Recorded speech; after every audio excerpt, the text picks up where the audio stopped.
let's not forget, it was a team that was 4-0 at DreamHack, and we were like, whoa, wow, these guys are here to perform. Picks and bans coming through. Fizz taken away. Sharu still, every single game, actually. I'm pretty sure MYM have had that banned against them. Fiddlesticks also. Libic's not going to be able to pull that one out. Lissandra and Shen taken away. That probably pleased Soaz that he doesn't actually get to play Shen, because although... So Elise is the question. I saw him playing it in rehearsals. Elise is the question for me here, whether or not Fnatic want to try first pick it, or if they're going to let it slide through and maybe like insta-lock a Thresh, which is what we've been seeing. We've seen the Vayne Thresh combo out of pushing Yellowstar yesterday, and it did fairly well, but it wasn't enough for Fnatic to pick up victories.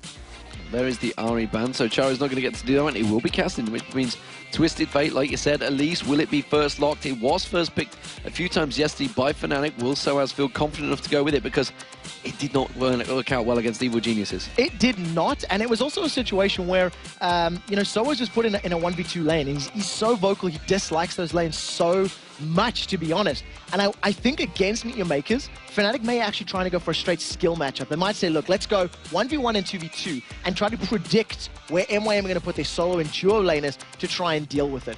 I wouldn't be surprised to see Libic maybe pull out a support Zyra during the course of this game, because he has played so much of it during the course of the splits. You know, Soaz's expression, you never know when he's happy or sad. He generally always looks that same way. I've said this before, and I distinctly remember saying it to him when he just won the 1v1 at Shanghai. It was like, do you mind telling your face that you're happy right now? Because you've just beaten the best players in the world in a 1v1. And right now he's sick, and his exact same expression.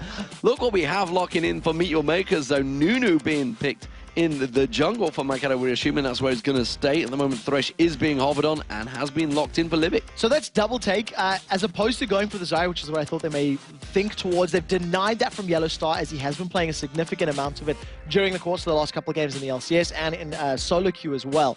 In terms of the Nunu pick, the early game is going to be very, very important, and we can expect invades and trying to deny jungle camps from Fnatic. I know what I expect. I'm not expecting anything. Backdoors, it could be happening. Will we see the backdoor king doing what he does best? Vara's also being locked in for Pushu, but more importantly, Twisted Fate, the new Twisted Fate at 3.10, locked in by the Twisted Fate king. So with Twisted Fate being locked in, you've got a lot of mobility to at least respond to the Nunu ganks. So this is something that's going to put more pressure on Makate to choose the time when he invades once we get to that sort of 7 to 15 minute mark, because not only can Peke, you know, run around the map and try to counter those invades, he'll be able to use the Destiny and jump there even quicker. But that most likely will be followed up by Charu with Teleport, because nobody's surprised he's going to be picking that. Yes, the question is, what champion will he have? Will it be Orianna? Karthus been hovered over as well. You've seen a number of them. Maclet having discussions there on your screen. He's locked in Twitch already. We'll see which way it's going to go. Wukong being switched back to and selected. So will that be Kubon in the top lane, or will Charu be pulling out the Funky Monkey? Traditionally, we see Wukong in the top lane, and traditionally, we only see Wukong when it's a counter pick. When it's a situation of, right, for example, Wukong can do very well against Aurelia's in early game. Aurelia's fall down to favor, and because we don't see her, we don't see Wukong as often. Wukong against Elise, if they are going to go straight one-to-one, is going to be straight skill. Whoever's able to get damage early on is going to be able to win that one out. But a strong advantage in favor of Elise thanks to her range and to the built-in sustain in her spider form with those little baby spiders. But that's going to throw Fnatic for a loop. I don't think they were prepared to deal with a Wukong. Ooh, Lee Sin getting locked in. Cyanide played it yesterday. Managed to get that Baron. Still worked out well. And Leona being picked by Yellowstar as support. A champion that N-Rated, of course, was famed for and did get replaced in Fnatic. We're going to see the repercussions that could play out. This, I mean, we've had substitutions. We've had roster changes all season. It's going to be so interesting, the story that will develop, like who makes it, who doesn't make it. Did that roster change work? Did that one backfire? Because this is the final day that everybody was aiming at when those roster changes happened. With the exception of maybe Lee Sin in this particular composition, this is like a spring split Fnatic composition. This is, you know, going back to, as a team, the sort of champions you would associate with them when Yellowstar was playing Varus and when N-Rated was playing Leona. The thing that I like about it is there's a lot of inbuilt synergy. There's a lot of crowd control, a lot of damage that can come out, and mobility as well. So, if Meet Your Makers lock this in, which they have, in Katowice last year, or this year in fact, it was January. It's been a long year. In January, Charu actually did run Wukong in that mid lane. So it's going to be a better matchup, I think, than against the Elise. The one thing I am concerned about from Meteor Makers is they have nothing to hold Fnatic in place outside of Absolute Zero, which is very difficult to guarantee, and the box to make the Equalizer and the Cyclone deal damage. You generally want to stick all of that CC with the likes of Azira, because you can lock them down and get that damage out. I was sat thinking, does he remember the name of Wukong's ultimate? Yeah, it's Cyclone. I know. I can see you building up. I was like, does he remember? Of course he knows it. Of course he knows it. Crushing Blow, decoy, Nimbus Strike, Cyclone. Boom! So there is Pushu on your screen. The pressure really is on Fnatic, ladies and gentlemen, because they are 0 for 3 in Super Week so far. They've got to pick up a win. 13 and 13. They have to have a win because Evil Genius is already at 14-13. They cannot let everybody slip out of their grasp. Almost certainly the fact that a lot of these teams actually face off against each other today, the pressure will be on. 13 and 14 for SK. SK only play one game today, so the best they can go is 14-14. Fnatic, they can go that same way. They have 2 games. The fate is in their hands. The question is, can they take it? And you can tell the pressure is very much on these boys right now. If anybody can deal with pressure, though, it will be Fnatic. Remember that they were in the promotion tournament in Warsaw earlier in the year, qualifying for the LCS, and they had their backs against the wall, against Alternate, in fact. They were losing for 20 minutes in the matchup and managed to pull that one back. So Fnatic are definitely going to be well aware of these high-pressure situations. It's interesting to see the stark contrasts in expressions. Fnatic, they are such stern, serious faced, and we just saw Charu there, big grin, smiling, laughing. MYM Makers are relegated already. The pressure's off them. They are focusing on the relegation tournament, the spring tournament, which will be happening later on in the year. And at the moment, it is all about Fnatic. How will they handle this pressure cooker situation? The first game of the day, and a game they absolutely must win because their one and only other game is against Gambit, which is the final game of the day. God only knows what the pressure will be like if they don't win this match. Fnatic, though, they're going to be starting as the blue team. Meteor Makers as the red team. We're going into the game. And I'm secretly hoping that Meteor Makers play with reckless abandon because their champions can be so exciting and fun to watch. The last time Charu did play that mid Wukong, it was actually in the promotion tournament, 6 or so months ago. So it's something that he's familiar with. And the teleport Cyclone ganks will be terrifying. Oh, they got the ward, thanks to the pink.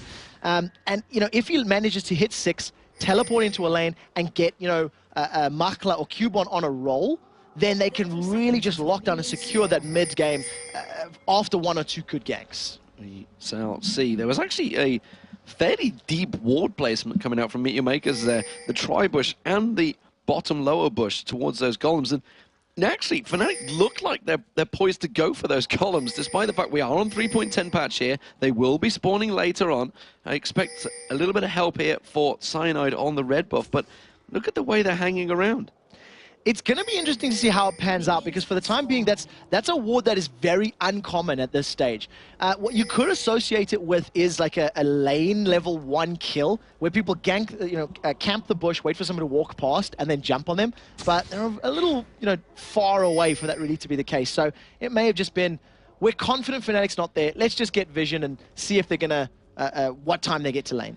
So Mikado will be starting out on the blue buff on Nunu. He's going to be getting the help of his bottom lane, and it looks like Cyanode's taking the red buff here with the help of his bottom lane. Standard meta actually being used here for all the teams, or both teams. There is only 2 teams generally on the Rift. If there's a third, there's a bit of a problem with the game right now. Mikado, he is taking the blue buff, and you can see down this bottom lane, it will be Yellow Star on Leona and Pushu on Varus up against Libic, who's going to be on Thresh.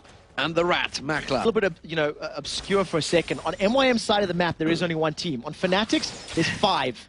Because it's everyone else in the standings peering over their shoulders, adding the weight. In terms of this bottom lane, it's whoever can land the respective skill shot. If Thresh can catch Varus or Yellowstar can catch Twitch, they should be able to basically burst them down, because there's a lot of damage that can come out from both of these dual lanes. Well, the CS will stay close, and like you say, if Leonic does manage to lock up that Rat, it will be a lot of damage, but the Flay would follow straight away. Makata, he's on the red buff. Cyanode's already taken blue buff, double buffed up, heading towards his top lane. Lee Sin can be a very quick jungler. He wants to see if he can get on towards Kubon very early on and help out Soaz. He really needs the help this week. Yeah, especially because of how Soaz has been performing in the course of the last few games. Cyanide want to get an advantage. Now, Kubon has got his flash, his electro harpoons, and his scrap shield. So he's got the movement speed and the damage block. And here they go. Unfortunately, the movement speed from that W on Rumble is actually very powerful through the early stages of the game. Yeah, managed to get away, no problems at all there. Mid lane, now we haven't really talked about this one a great deal, but it is Peke on the new Twisted Fate, which is where you can see that extra gold going towards him, up against Charu on Wukong, who, if he can get on Peke, will do a hell of a lot of damage. Charu has to continually play aggressive like that, or run the risk of being poked down by the long-range auto attacks of Peke. He's got that decoy where he can stealth up and maybe even block a gold card. And as long as Charu can continually do that, it'll play in his favor, and he can actually win out the lane early on until Peke's got that superior wave clear. And the danger is that Peke's, while he's got that Destiny, he can go somewhere. Charu's got the teleport. He always has it. Nimbus Strike in Cyclone. He can destroy any counter that Peke tries. Yeah, that's the truth. It can interrupt the Destiny, number one, or obviously jump into the respective lane to counter gank himself. What we are seeing, though, is that this ranged HP-based harass from Elise is forcing Kubon very, very low. He is sitting on a Rejuve bead, so as long as he plays a little safe, he should be safe. So Pink Ward was actually picked up by Charu, so he's looking to try and make that one down. Looks like he's put it in towards the bush here, and he can see a ward in that top bush as well. That's in the mid lane. Cyanide, he was paying a slight bit of attention to this bottom lane, which hasn't began too much aggression just yet. They are up into level 3. We'll see if any advantages get gained from that one. But Peke, he's returned back to this mid lane, got himself a Doran's ring, continues to try and apply the pressure on towards Charu, who himself went back and got himself a Doran's blade, and straight away Nimbus strikes onto Peke. This is what we talked about. This is how much aggression he's going to do. Uses the decoy, Peke actually being fooled by it. Yeah, so well played by Charu to at least use the decoy after landing the damage. Peke didn't pull a card, though. He wasn't in the pick a card phase, so there was no gold card to stun. And I think Peke is going to be well aware of the potential trades back and forth that could actually go down. I want to highlight Cyanide's posturing, though, because he's cleared out his jungle. You can see there's no jungle camps on the bottom half of the map, and he's just trying to find opportunities. And we do see that Death Sentence lands. They call Yellow Star. It's on towards Yellow Star, but is that who they want? Makla's actually being aggressed on, and now they're in trouble. He's going to try and get away from this one. Using Cleanse, First Blood gets there. Now Cyanide tries to join the party, but he's going to get locked up. A great play coming out from Limbic. They get a second. Pushy might not be able to escape this one. There's the Ice Blast. He has to flash away, and that was 2 kills. Very good kills from Meet Your Maker. It's not now over. Charu on towards Peke. He's going to try and pull out the red card. Didn't get the stun card. Yes, he did. And now Charu's in trouble. Tries to lay out the card. Charu with no mana uses the ghost to escape. And if Charu had Ignite in that engagement, he would have been able to kill Peke during the course of the fight.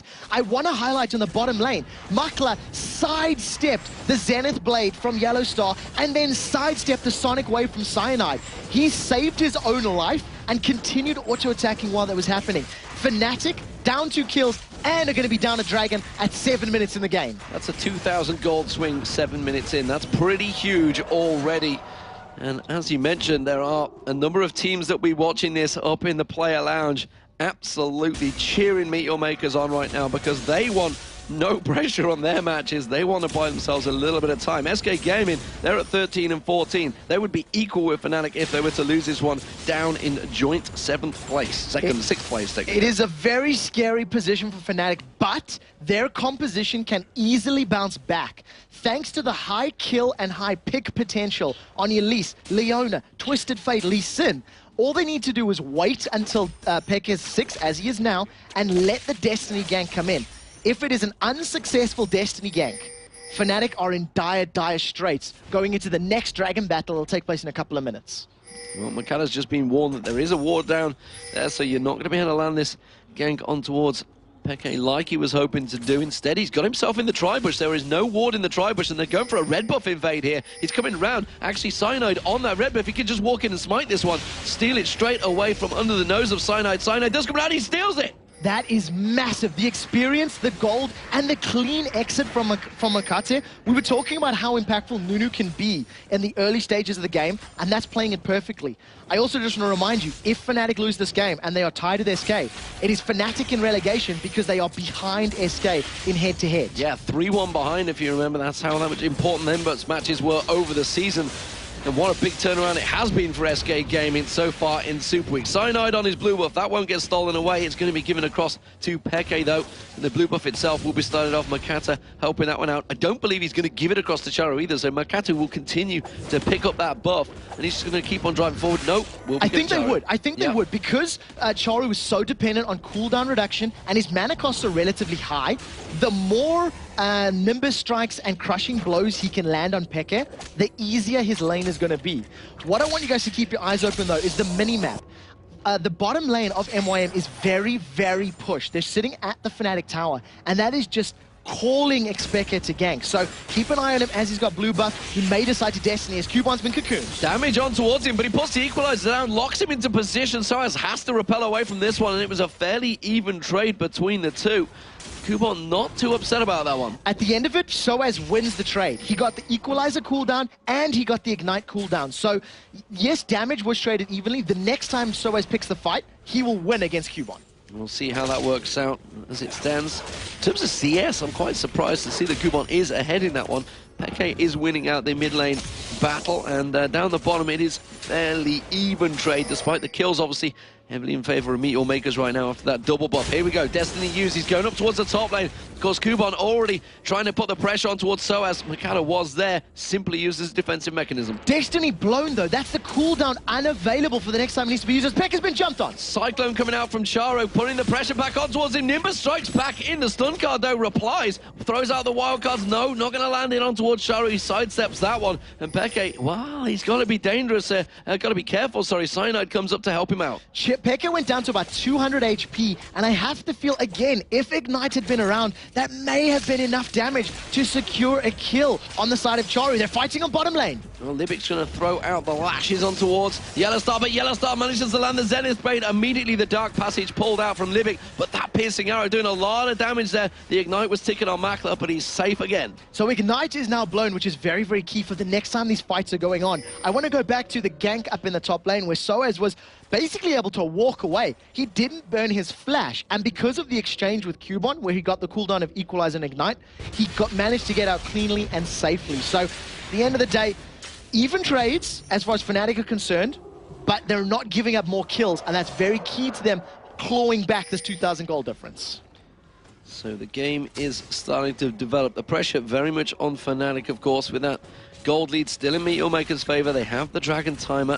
They did take that one down. They're a 2,000 gold lead right now, and that's going to start equating to item advantages. As it is right now, the way that Fnatic have backed, they actually have a slight edge in terms of items. Yeah, so in terms of itemization, because Fnatic have actually been forced back a little more often, it's played into their favor. Yeah, Libic has got Pushu. He's going to catch out, but Pushu's safe because immediately comes in Cyanide on towards back, and the piercing arrow comes through. It will be enough to lock him up. The Zenith Blade, then the stun on Libic. Can they finish it off? Teleport from Charo though, comes in, gets on towards Cyanide, pops the Cyclone. Cyanide taken low, Makata comes through. Cyanide will go down. He's going to try and take Libic with him. Not going to happen. It's a 1-for-1 trade so far. Yellowstar now going to get first in. Absolute Zero should lock him up. He's not going to be able to escape this one. It will be a 2-for-1 trade, and it's Charo that gets the double. That is terrifying. Charo in the mid lane was falling behind in gold because of Peke's loaded dice. Because of Peke's passive where he's going to get all of that additional gold. Peke had a Sheen and Boots of Swiftness already completed. Now that Charo's picked up the kills, he's going to close the gap on the gold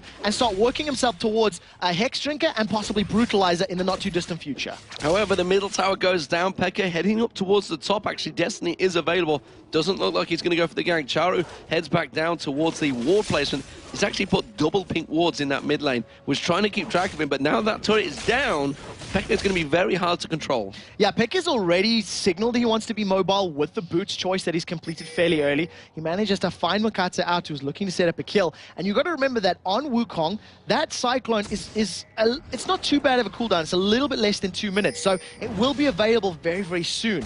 Dragon is about to spawn. They've called Makler. Oh, Makler completely out of position there. Destiny used. Peke locks him up. Pushy finishes off with that piercing arrow. And that may well signify Fnatic to take that Dragon. I don't believe Meteor Maker's going to be able to contest it. Yeah, you got to ask, what on earth was Makler doing there? He had no flash, no cleanse, no support.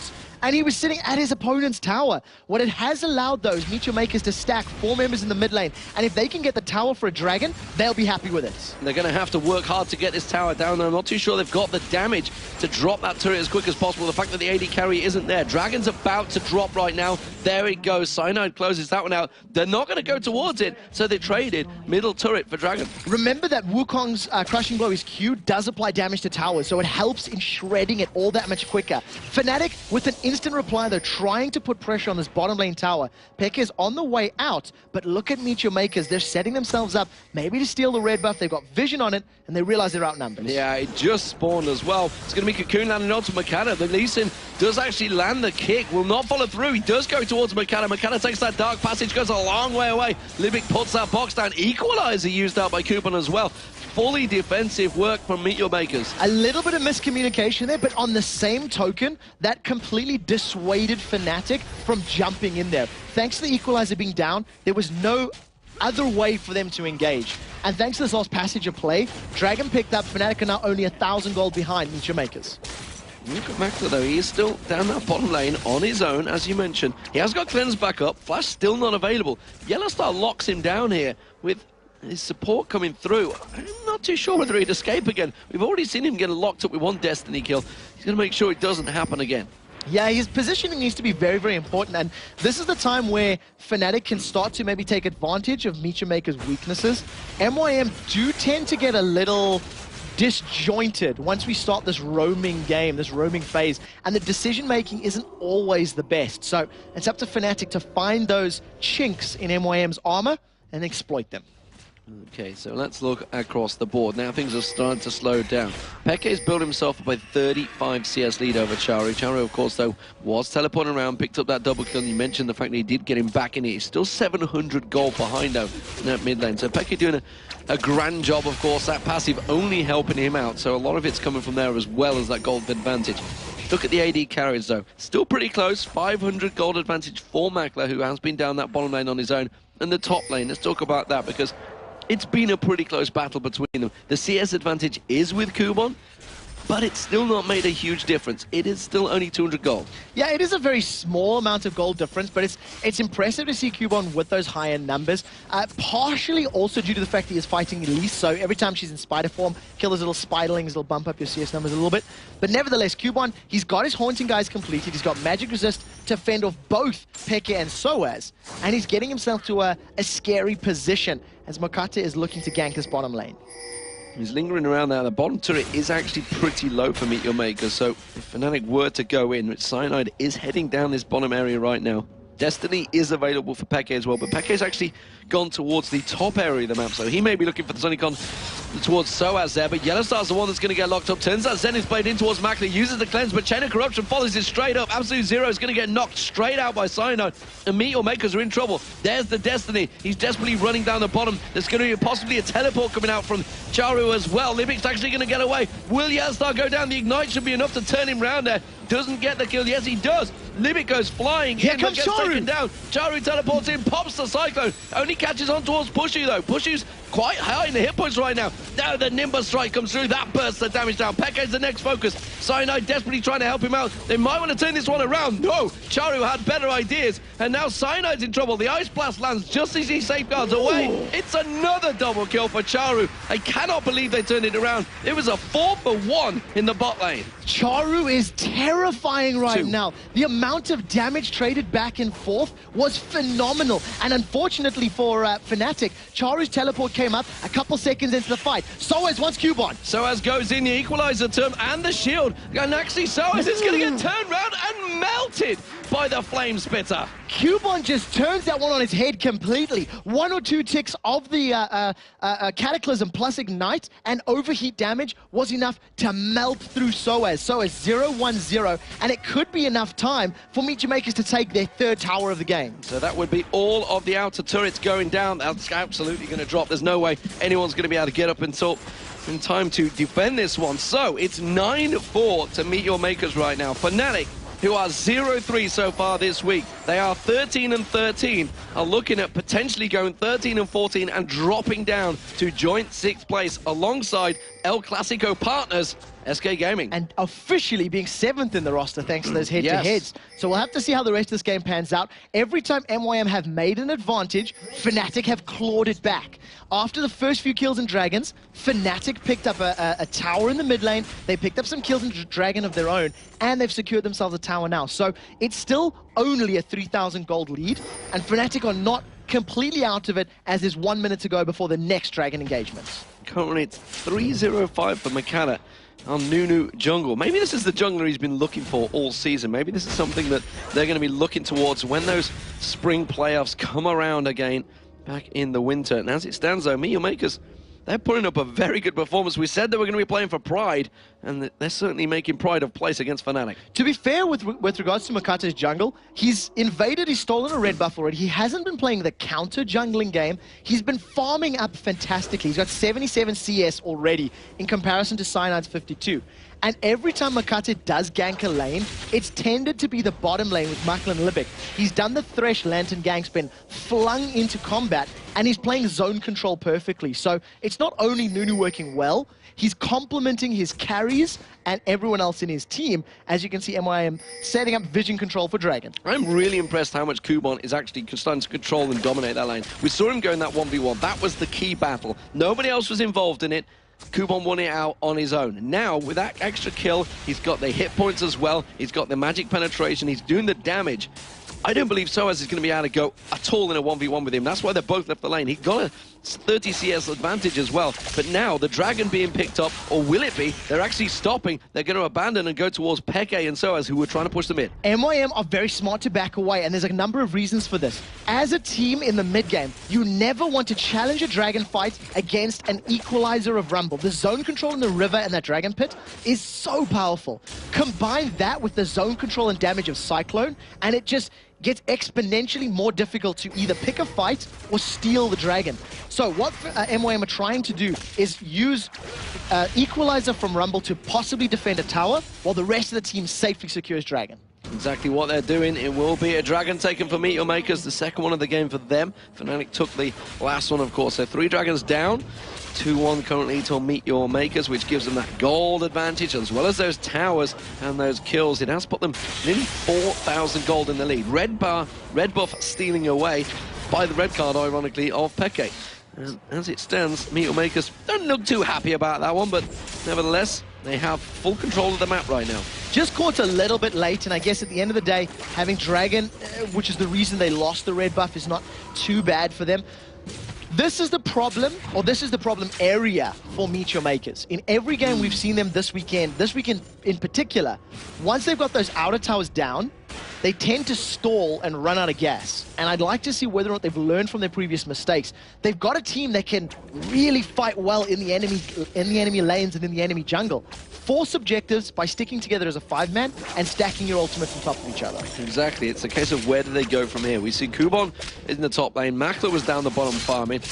We saw Sharu was in the mid lane. They were kind of just sticking in the lanes again. So they haven't really, they've created those objectives, created those advantages, and don't really follow it up on it. So we'll see if it does work out. We are seeing the 3-man stacking that middle at the moment, potentially invade. The red buff potentially will be spawning soon. Makana did get steal once over Sharu. We'll see whether he can do it again. Getting those aggressive wards. This is what they used to do when they went 4-0 back in DreamHack.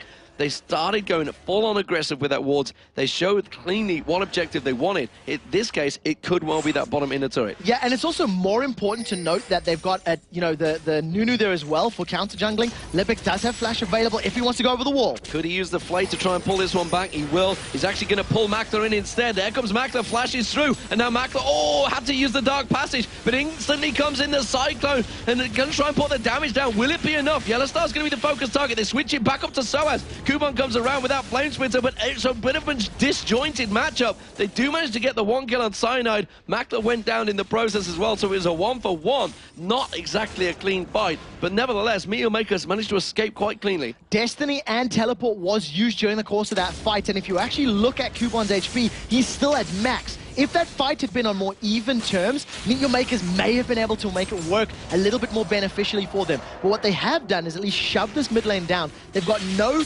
Charu or Makla with them, and those are the 2 tower-killing champions. So unfortunately, that push has also stalled. It does force them back, but Makana continuing to get those ward placements out there, cleaning up, and that's full ward coverage now. If you look across the jungle, the blue buff, the red buff, everything is completely controlled. So Meteor Makers right now have a good vision of Fnatic. This is what they've been lacking in previous games. The thing that they need to do is make use of that vision. They need to pick fights, challenge for buffs, and more importantly, secure them if they actually want to pick themselves up a win in this matchup. In terms of the vision control, I do like what they're doing, and you've also got to remember that on 3.10, for your junglers and your supports, you're a little more open to either spend the gold you would spend on Runic Bulwark on items, or in this case, just spend them on vision control. And the one thing Fnatic is severely lacking is that Oracle's Elixir. We haven't seen anyone pick one up until this very second, as Yellowstar is now finally clearing wards. Yeah, and you can see he's already cleared out that top jungle that was just heavily warded up by Makata. We see Libic with his Oracle on of his own. Peke's stopping the stall of Charu, who've been trying to push the lane, and every time Meteor Makers do try and shove that lane back, Fnatic are there, let's just say, cleanly defending it. Libic coming around, he stood on top of a ward, going to clear that one out with his Oracle. The rest of Meteor Makers are starting to group here in this bottom lane. Kubon, he's in the top lane. Not got any way to get close to this one. Destiny has been used. Are they going to go for it? It's Libic that's going to get picked off again. He escaped last time. Flash was used. Will not have it available this time around. Piercing Arrow will finish the job. They can't leave Kubon as the split pusher. Kubon has no teleport. As soon as Kubon was CSing in the top lane, that just signaled to Fnatic, there's a guaranteed advantageous situation here if we jump on you. And MYM just caught a little bit napping. These are the kind of decisions that have cost them games in the past. Look at Charu's positioning on the side. He may jump in with Nimble Strike. They actually threw out the cocoon there. Wasn't sure whether it was a complete guess, but instead they fling Charu in immediately into an equalizer cyclone. Is it going to be enough to turn it around? Charu gets shut down. It's another kill picked up by Pushu. Piercing Arrow thrown out again.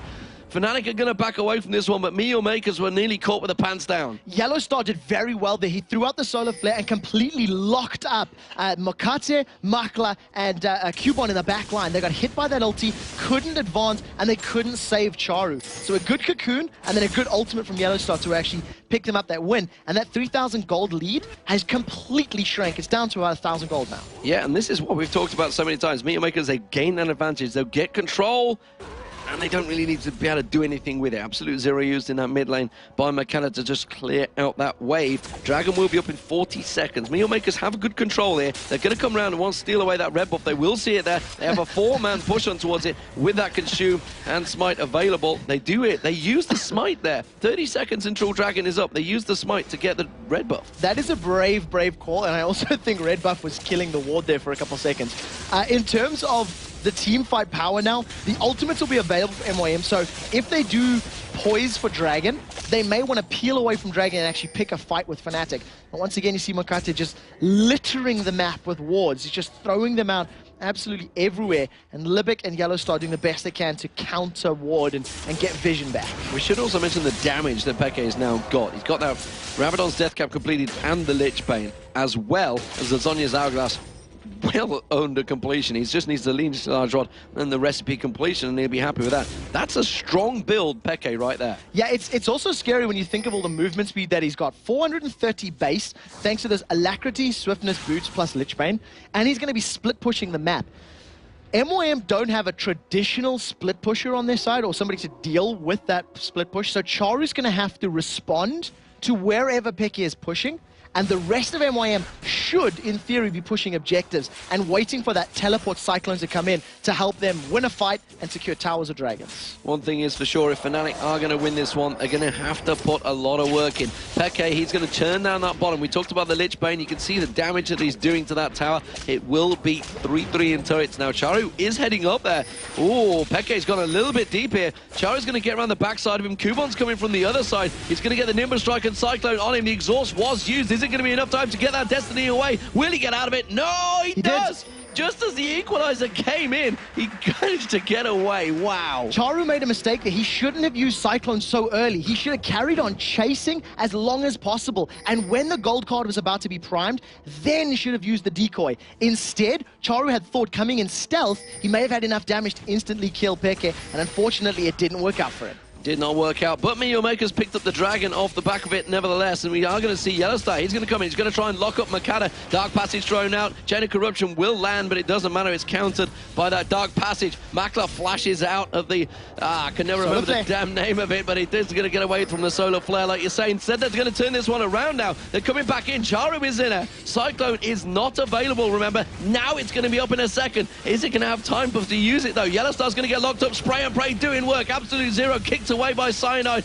Charu tries to get in, but the decoy's the target they went for. Makata with that Ice Blast continues to slow them down, but now things are equalized. Oh, Charu tries to go in, gets the Cyclone. Only one spin of it before he goes down. Livik gets dropped. Makla doing damage to the back, just gets melted by Peke. Peke now comes back in. It's a double kill for Soaz. The piercing arrow comes through. Kuban's not long in this world. He's going to try and do what he can, but it's a triple kill picked up for Soaz. And an ace in response for only losing 2 players. MYM came in scrappy. They came in side by side. They didn't stack their ultimates, crucially. I was talking about how you needed to lock people in place for Cyclone and Equalizer to deal damage. And the one thing I had not factored into my equation is Cyclone is the CC for this engagement. They want to knock people up by Charu and then land the Equalizer along everybody. And because MYM couldn't do that, they were unable to win against a skirmish pick team. Elise, Lee Sin, Twisted Fate, with all the mobility, are going to love running circles around you. Thanks to the ace, Fnatic stop Baron. They're going straight in for Baron, and they may well be able to get it before MYM can respond. No teleport available, remember. Smite is up from Makata. But I'm not too sure he's going to get close enough because Fnatic, they have so much damage. You see Livik clearing out the wards, but then frankly, he's not going to get close enough. Baron's done by Fnatic. So this has just completely swung the game now in Fnatic's favor. They have the gold lead for the first time in 30 minutes. And thanks to all the bonus statistics, they are really in a power position right now. The one thing I am seeing from the builds that is a little confusing for me now, Charu has picked himself up a Warden's Mail as his next item. So it looks to be that he's going towards like a Frozen Heart or something similar. Against a double AP team of Soaz and Peke, I feel like he maybe should have gone for an MR-based item to be able to survive long enough for his full channel on Cyclone. But we'll see how it works out in the actual team fights. We will see, because the pressure is definitely back on MYM. Fnatic in the driving seat now after having a pretty disastrous lane phase, and seems to have turned this one very much into their favor. MYM, can they flounder their way through this one? Will they manage to fight their way back, or will Fnatic start to bully them and take advantage of MYM's lackluster mid-game play? Right now, with the siege on the bottom tower, that's a piercing arrow that's shredding through Libik's HP bar. The Bloodthirster that's fully stacked there for Push You, as well as the Last Whisper, is really hitting hard. Fnatic are going to grab this tower. No way about it. The MYM can't do a thing to defend that one. They may actually just keep the siege up, because MYM actually had nothing to respond to that one. Cyclone is back available, as is Equalizer, so they may well fight for this one. The inhibitor turret by far more important. But again, that piercing arrow, every time it lands, you saw Makla chunk his hit points down there. They're desperately fighting here. Meteor Makers have no safe wave clear. One of the flaws in the composition they have right now is defending against sieges, because, you know, melee of Rumble plus short-range Flame Spitter. Charu stealthed up. He was looking for it. He was looking for no ghost, though, so he may wait a couple more seconds for that. Well, they're going to not have too many more seconds, because that tower is going to go on the next wave pull. It's Cyanide the hook in. There's going to be the execution. Will they get on towards it? The Equalizer. Cyclone, not enough. Cyanide not going to get away from this one. He's going to get taken down. Livik drops in return, though, but this is still a very close exchange. It's a 2-for-2 both so far. Soaz tries to get away. The poison ticking might be enough to take him down. That's going to be a cocoon. Peke's going to get away. Soaz escapes with a slither of life and skitters away, but MYM, they're pushing up the mid lane. They trade 2 for 2 as far as deaths are concerned. Makla may catch Push You. The explosive cask and the ice blast showing down Push You. Barrier's going to come out. Will he be able to turn it around on towards Makla? So close there. That damage coming out. This is a Baron up Fnatic here that got bullied away. Peke's thinking he could turn it around. Instead, can't land the wildcard. The perfect team fight for MYM with Cyclone and Equalizer destroying Fnatic's HP bars. Fnatic were forced to flash out of the damage, and then because they were misplaced and out of position, they couldn't stay in the team fight. I still feel like Charu should have had more magic resistance in that fight to have survived longer, but I'm sure he'll be itemizing towards it as he completes his next couple of big items. It seems to me that he's going for Randian's Omen, though, next. And He doesn't really care about it. It's because of the lack of CC. Randy and Zoman, once he lands in with Cyclone, get the slow down, and because they don't have hard CC, every time I see these team fights, my heart is screaming to me, Libic, why didn't you pick Zyra? And I think it's because MYM are feeling that they can itemize around the weaknesses in that super hard lockdown CC. Well, the blue buff may be focused off target. Remember, Dragon is up in 20 seconds. Looks like Fnatic want to come around here. Libic is there, though, so he's going to see them coming, or is he? They have managed to sneak their way into the tri-bush unseen. They have full vision. They're pinging it down. Yeah, MYM have just stuck a ping on the tri-bush. They've got a spidey sense tingling that there's a spider in the bush, and they're playing this one patiently. Look at the ultimate cooldowns. They are all available right now as the box comes off cooldown. And Libic, Oh, they're split. if he can get the box down in conjunction with everything else, it'll work in favor of MYM. Pushu's off the side of this in the piercing arrow. They're actually running towards it. They've spotted it. Look at the speed up. They're trying to get in close to him. They know it's Peke. They want to try and get the focus targets on. That's going to be a solar flare to try and slow them down. It's not going to be enough. There's going to be a cyclone. He catches on towards it. The equalizer on Peke, but he still hasn't gone down. He's going to be able to lay the damage down. Goes into Saturday Night Fever. Solar standing. Zhonya's hourglass pops out there, but look at Makler at the back. He's mowing down Fnatic. Cyclone comes in. Nimbus Strike does the job. Pushu, the only man standing here, he's going to get knocked down. Another kill for Makler. It's a triple, and the ace. Meteor Makers turn it back around. Makler was completely untouched, and with zero vision, zero confirmed information, they read Fnatic like an open book, said, we know you're in the tri-bush,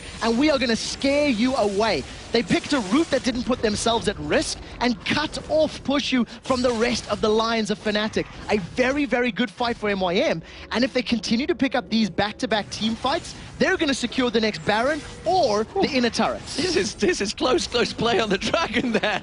That was very close. They're having to use the shield to just make sure Makata gets away with his life there. But look at Meteor Makers. They have the gold swing once again. The fourth Dragon picked up. Dangerous play. I'm not sure they can get this turret down. Yeah, they can see Cyanide coming in. Gonna have to back away from that one. But Makler, more importantly, he picked up 3 kills. He only has 4 in the game. That's gonna give him a chunk of gold, and it's gonna get him back in towards that AD fight because Pushu was winning out quite heavily. So Makler's gonna be able to complete his last Whisper, and I would hope he picks up a defensive item like a Guardian Angel, maybe even a Banshee's Veil, because if Makler can stay alive from the dive from Elise and Twisted Fate or Elise and Lee Sin, it's going to allow the AoE damage of MYM to shred through the rest of Fnatic's lines. And Fnatic, they need to pick and choose their targets. If they focus a damage dealer like Rumble, then Wukong and Twitch kill them. If they focus Twitch, then Rumble and Wukong kill them. There are so many damage threats from MYM that they have to kill them all at once or die trying. And let's not forget the pressure that Fnatic are under while making these decisions. It is high-pressure cooker situation. That's why these players right now are paid to play this game. Yes, ladies and gentlemen, they are paid to play this game. I've got to make that important. They are professional gamers. Don't we call it a sport now? It is a sport, technically, I guess. Esports is what we've been calling it for a long time. These guys are fighting to get to the World Finals. They didn't make it in the summer. Can they make it this year around? Oh, Libic going ballsy play. Equalizer gets thrown down. Chain of Corruption. Kubo's going to get melted at the back. That is not a good engage. Spray and pray was used as well.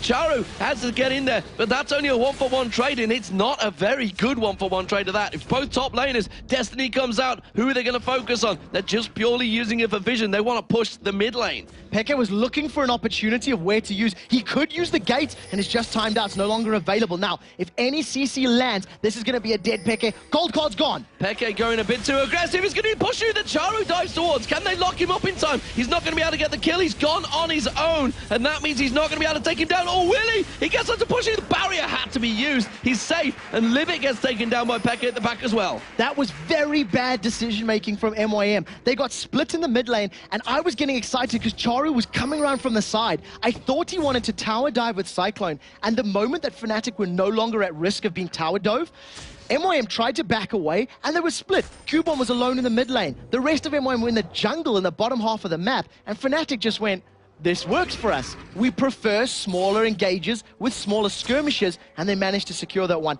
And then Charu, dude, 1v3, what do you think is going to happen? But you've got to wonder, though, if it wasn't for barrier against Yellow Star, Pushu, and Cyanide, he would have got the AD carry down. It was That's close. Scary for Fnatic because they had to use everything to lock him up, just the one player. That leaves open season for the rest of the team. Equalizer comes in. It's dangerous to do Baron with an Equalizer available. They're going to get it, though, and that's Fnatic. They've managed to steal the march on them. Solar Flare onto Kubon. Is it going to be enough to slow him down? Yes, because the flash stun card followed by a piercing arrow, and Peke picks up another kill. We do see a teleport coming out now from Charu, and actually that. was cancelled when he realized he was so outnumbered. And again, a half-hearted, miscommunicated steal attempt. The Equalizer went down. Kubon was looking like he wanted to fight. Makata had flash available, and with his smite consume, decided not to flash into the pit and try steal. So a little bit all over the place as far as MYM's concerned. It's a back and forth battle, but nevertheless, Fnatic are going to take down the first inhibitor of the game. Top inner turret is also heavily pressured by minions. Fnatic will rotate straight up to the top there. Cocoon actually landing on Libic, and now Backler's going to throw out that Ice Blast. Not a great deal they can do about it. It's simply damage control right now for Meet Your Makers. We do see that Kubon will be up in 15 seconds, and that's basically... It's enough for Fnatic to say, we got a very good advantage. We picked up our second Baron of the game, a couple of kills, and a lot of money to spend. And I really want to highlight money at the moment because Peke is sitting on 18,000 gold in total, just shy of it. The money in his back pocket, 1,400, is what he's earned from his passive alone. So in this 40-minute game, thanks to those loaded dice, he's earned himself basically a needlessly large rod in addition. And those are some scary, scary cash values on the side of Fnatic. We'll see. Of course, he is generally the card master here in Europe. Has had many a backdoor, and Meet Your Makers still need to be aware of that. Now that that inhibitor is down, there's a possibility that he could be knocking on your back door. As it stands though, Fnatic, they are now in control. It's safe to say it's been a pretty much back and forth match, and I wouldn't say a game of throws, but it's definitely not been a clean one. Yeah, MYM have just been have been caught out a little bit. They've made decisions that were questionable, let's put it that way. And right now, Destiny's being used. They're going to jump on Libic again. I'm not sure if it's the right choice because the rest of Meet Your Makers are there, but Peke nearly took down the support player Libic in one foul swoop. So that's partially positive for Fnatic in that Peke has made it very clear he's willing to use Destiny for any odd kill, any objective, and basically I think he's used it 3 or 4 times just for Libic alone. And this is the first time Libic's cleanly got away. However, it's going to cost him this inner turrets. He's a brave man to pick on that big guy, but they are going to take themselves another inner turret. And that's the final inner turret of the game for Meet Your Makers. It has dropped. That's 7-4 in turrets, and that continues that gold lead advantage. Remember, they're sitting on Baron still right now, so they've managed to pick up a lot of advantages. It is going to be running out shortly, though. So an open field fight is a little bit more favorable for Fnatic. It's more difficult for MYM to lock them down in all of that AoE. However, in a choke point like on the stairwell, it's much scarier for Fnatic to deal with. So we'll see how long and how brave they are. As there goes Charu. There's the Cyclone and the Equalizer locking up very nicely on Fnatic. This is perfect engagement for Meet Your Makers, but Fnatic seem to have the damage to turn it around. Makata locked up low, but that spray and pray doing work from the backside. It's a 3 for 2 so far. They're going to try and get on towards Soaz, just off of the right-hand side of your screen. Oh, but look at Peke trying to turn it back around. They quickly skitter away from this one. Libic wants to get a lock in there, but instead they're going to be happy. It's a 3 for 2 engagement. That was a Baron up Fnatic as well. I cannot understand why Fnatic were on the stairwell. It was so clear that MYM had been throwing themselves at them to defend the towers. It's how Fnatic lost the first team fight at the mid lane tower. And as you were saying, how scary those choke points are, if at any time Fnatic group up, MYM will consistently do that. The cooldowns on their ultimates are low enough for them to just throw themselves at Fnatic over and over again. Well, Soaz has a giant wave in that top lane that somebody's going to react to. Peke is going to go in there, teleports towards the top with his Destiny, and quickly like that, they take themselves a second inhibitor turret. Meet Your Makers is floundering, not reacting to that. Yeah, they weren't expecting that one at all. Even though there was a big minion wave, you see in that Kubon was staying in lane with Peke and saying, well, I'll defend the tower when you get here, not remembering that Destiny had not been used in the previous fight. So another good pickup by Fnatic. And remember, this is a game about objectives. Towers, inhibitors, those are the things that count. And right now, Fnatic have double them at what MYM does. Yeah, 8-4, the gold advantage still very tight. It's 2,500 gold for Fnatic, 24-21 in kills. Definitely a lively affair, this one. The first game of the final day of Super Week and the final day of the summer split before we move in towards the regional playoff finals that will be happening in just a couple of days' time. Gold advantage will continue to go in Fnatic's favor as they take down another Dragon. Dragons actually have been fairly even so far in this game, pretty well evenly traded. And honestly, in terms of kills, advantages, it's still pretty close. Meteor Makers just proved there. The fact that they could fight openly against Fnatic, even in a slightly enclosed environment with the Baron, Fnatic cannot take anything for granted right now. They can't put themselves in another position like that. And right now, the one thing I do want to highlight about any of these future fights, especially on MYM's side of the base, thanks to the immense amount of area of effect damage, MYM actually have a little bit of an easier time defending against minion waves that have amassed without Fnatic's presence there. So you can see that even though there's been super minions in this mid lane, they actually haven't even made it to the stairwell of MYM because thanks to everybody's sort of splash damage right now, especially when they start adding some of the AoE ultimates in there, they can clear those waves clearly, and any super minion stacks will be dealt with efficiently and quickly. And I should also point out that Libic actually is a little bit fearful to leave their base right now because every time he goes out, I'm just going to ward control, guys, don't worry, I've got this. Destiny comes up, Peke's on his face. He hasn't managed to kill him in a little while, but yes, Disney's Peke's pick power is basically what he's been doing every single time, and this is what I was afraid of, is how do MYM deal with a split push? Peke is now bottom lane, he's got all of this immense mobility, so it's very hard to chase down, even just on foot. And who do MYM send? It has to be Charu, but they also need his Cyclone for that 4v4 and 5v5 fights. Yeah, Magda's going down towards the bottom lane, which means that big wave that Fnatic were pushing will be left alone, but no, he's going to clear that one out. Have to make sure that Peke didn't sneak in. He's putting a lot of damage on towards those turrets every time he gets close to it. It's what he does. It's simply what he's known for. Meteor Makers, though, defending this one out. Baron will be up in 34 seconds. That is definitely Fnatic's next target. The question is, can Meteor Makers defend it? So with the inhibitor just respawning, Fnatic may decide to bait a Baron and pull MYM towards them, and then either loop around to rush down the inhibs because there's two of them exposed, or alternatively, obviously win a pick fight. The key for MYM to winning any of these fights now is to not die before they stack their ultimates together. They cannot afford to walk in one by one and lose a Libic, a Makra, even a Charu early on, and you can see that by that very deep warding. Fnatic are poised. A very, very cautious Dark Passage thrown out as well by Libic to make sure they get the vision. They are going to clear out. Solar Flare could be used. McKenna's actually going to get locked up. And that's a cocoon on Libic. A lot of control, the piercing arrow. So Meteor Maker's been poked down fairly heavily here. Charu, you can see, is in the bottom lane right now, does have teleport. There's them wards that he can teleport on towards. They're going to have to back away. They've taken way too much poke here. Libic's going to have to go back to base. Yeah, at this point in time, because of the lack of long-range poke, now all of a sudden MYM are at a massive disadvantage in this fight. Teleport is coming in, and here comes Charu. Here comes Charu, and they've backed away. They've peeled off the Baron, actually keeping the damage alive on it. They've shredded it down to about just under 8,000 hit points now.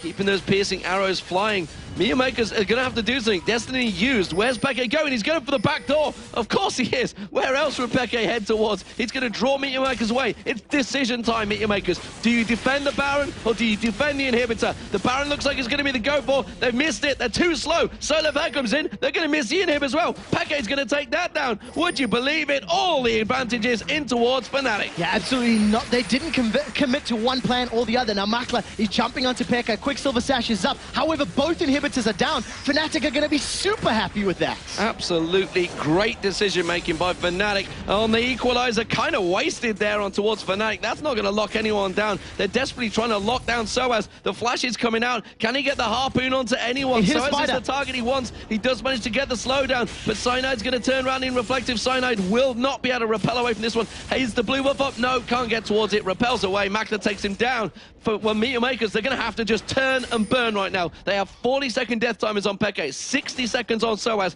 They have to go aggressive. So they're trying to force down this middle lane, but they've got to deal with super minions first. They cannot afford to tank up the tower for too long. Now, Cubon's equalizer is about 50% available as they jump onto the inner turret. 25 seconds on Peke. Destiny will be up as he spawns. Can MYM get to the inhibitor? That's the real question. Oh, they're going to have to push for it, but look at this. Fnatic are ready and waiting.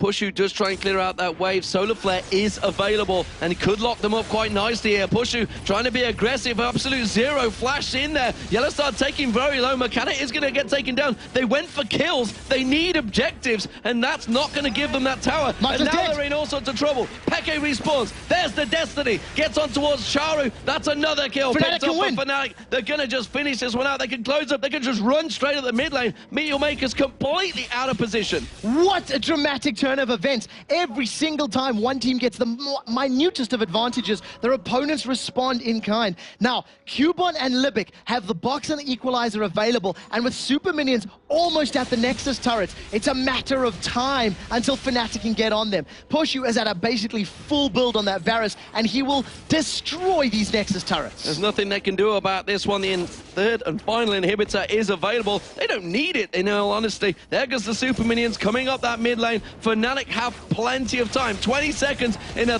2v5 situation. Libic gets caught. Libic gets locked up. Libic gets killed. The next Nexus turret will go down. There's one. The second will follow. This will be Fnatic. It's been a hard-fought game. Meteor Makers have pushed them all away, but Fnatic move joint third place with Evil Geniuses right now on 14-13. The pressure cooker situation has been relieved ever so slightly by Fnatic. They have one more match today.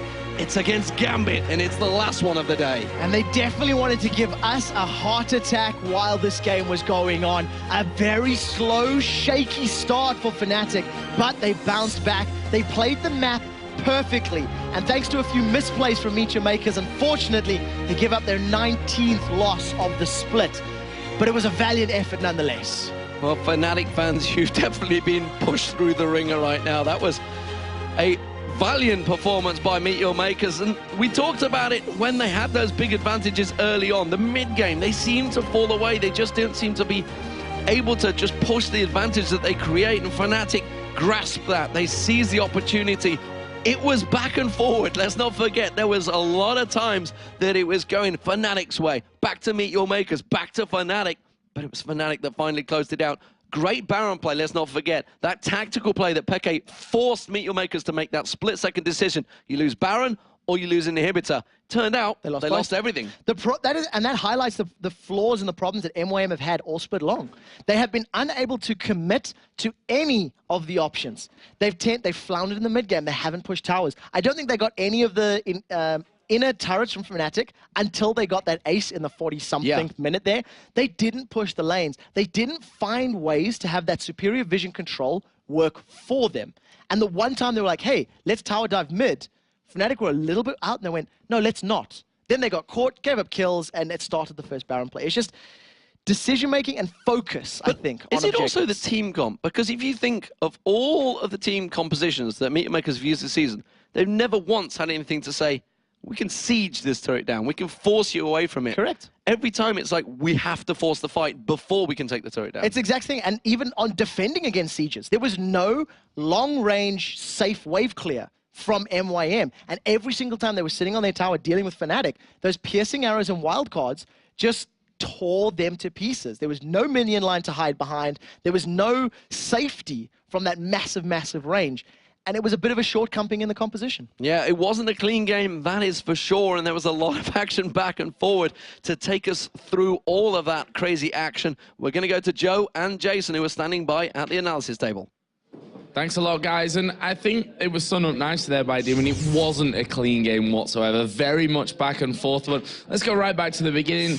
It was a great start for Meteor Makers. Yeah, it was. I mean, you heard Quickshot talking about it quite a bit. If Charu gets a couple of kills early on, if he gets 1 or 2 good ganks in, he can really become hard to deal with, and we saw that happen. He had a couple of nice teleports bottom, picked up a couple of kills, they even got a 4 for 2 down there from one of his teleports, able to turn that around, and we saw him play it back in Katowice. We saw him play it back in the spring promotion series when they played against Dragonborns, and it still works today, and this kind of makes you wonder, maybe that's what Meteor Makers need to do, go back to what they played earlier on, because they seemed to play so much differently today. So that's the thing, right? They'd started to push stuff down. They had a lot of wards. We were counting about 9 wards down on Fnatic's side of the map at one point.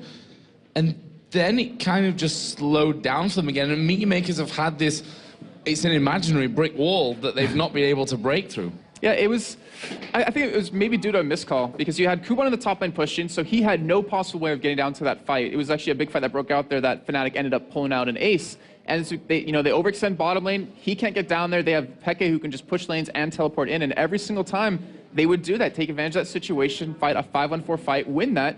And that was actually like the big turning point. Because of that one fight, Fnatic was able to kind of get their foot in the door and then kind of start to pick up more kills, start to get the gold lead back, which took them half an hour to actually get that gold lead for the first time. But then he switched again. We saw an ace coming down from Meet Your Makers, and we're kind of like, well, if they fight in the right places, it actually looks like Meet Your Makers could have actually pulled that one out. Oh, yeah. I mean, we saw 2 fights when Fnatic had 2 Barons, and each time Meet Your Makers won that fight. And it was all due to something Quickshot pointed out, that stairwell. If they're in an enclosed area, if you land that knockup with Wukong, pair it in with the Nunu ultimate, pair it in with the Rumble ultimate coming across that, they can win fights very quickly. And they were able to repel a lot of Fnatic's attacks. But once that first tower went down, once they had that inhibitor open, Peke's like, all right, this is my game. I got this. And he ended up backdooring two major inhibitors when the rest of his team went for Baron in that crucial split decision moment that Meet Your Makers had to do.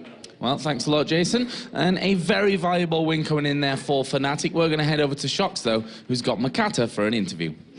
Thank you very much. It's good that we get a chance to talk to a member of MYM. Of course, you guys were out of the race before you came into this match. So what was the general feeling? You didn't seem, well, you always seem kind of happy going into a game, but was it kind of, we'll just see what happens, anything goes?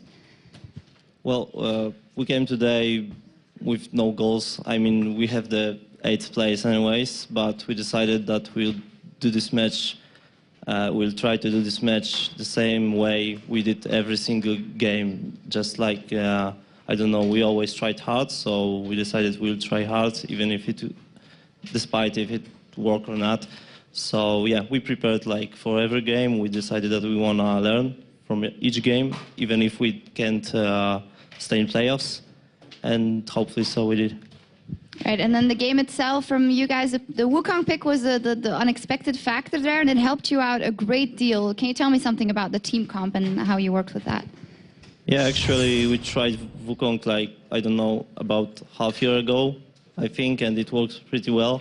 And while we were bootcamping last 2 weeks, we were looking for some non-traditional picks that would help us a bit. And yeah, we came with the idea, why not? Why would he be not viable pick again? So yeah, we decided to go for that. And yeah, Wukong itself worked pretty well, I think. Yeah, you talk about viability, and especially when he was able to pull off that teleport and come in with the ultimate, it was absolutely destructive. So tell us about that, how you set that up. Was it always the goal just to let him go in first and get Kuban to pull his ult on, or? Yeah, it's not always the case. Of course, it works pretty well. It's kind of easy because if you have home guards and you TP, you're fast enough, you're invisible, so you can initiate pretty well, and Char is good at initiating, basically. So that's one of strats, but it's not like you make whole setup around one engagement, around one single strat, because it will not work. If it will not work, you will fall apart, which kind of happened, but that wasn't the reason. Yeah, because you guys had actually a pretty good game. You had a very good early game, good fights even in the latter stage of the game. So what was it then at the end? Was it that destructive backdoor of Fnatic once again, or? No, I don't think so. Backdoor was just the finish. It was when the game was almost over. You said that we did kind good early game and stuff, and that's the case for most of our games at this LCS. It's not like, if you look at the standings, we're far behind right now, but I don't recognize, like, I don't know, we're not totally not on the level of LCS, other LCS teams. It's just, we do good, but then after a few losses, if you lose a few games, then you get too emotional, too nervous maybe, and if you keep losing, it's even harder to get back on the track. So when mid games and late games happens, you're not that sure as we were sure the first 2 weeks. So it's just hard, and we gotta make sure that until December we'll make it work better. Yeah, is there anything more you take from this experience? It's a learning curve. Are you determined to get that spot back? Well, I remember that you did interview with me at, I think it was either Moscow or Sweden, so it was the first week. And I told you that we came here to learn, to get experience, and then see what happens. And so we did. And I think by December, when we realize, again, when we analyze what went wrong, when we analyze each game, we'll be much more stronger team than we were last December. So LCS is win-win situation despite your position in the table. All right. Well, thank you very much. Thank you. Now we're going to go AFK for a little bit, and when we come back,